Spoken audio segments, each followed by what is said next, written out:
Hello everyone, today we are going to learn basic Microsoft Excel tutorial how to insert page break. As example, I will set the number, like I will click at these cells and number 1. In here I will set into number 2, number 3 and then number 4.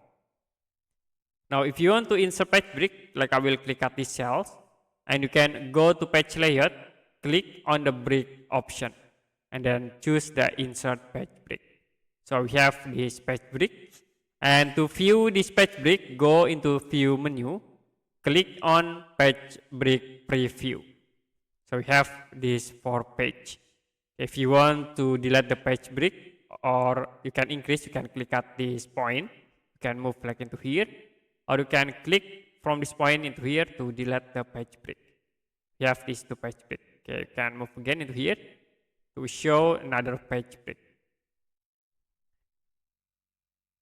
If you want to add again new page break, you can select and then go again into page layout, click on bridge and then you can click insert page break.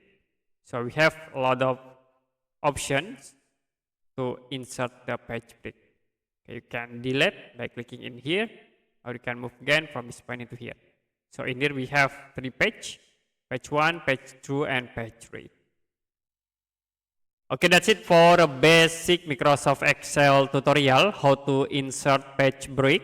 If you have any question about tutorial, you can comment below this video.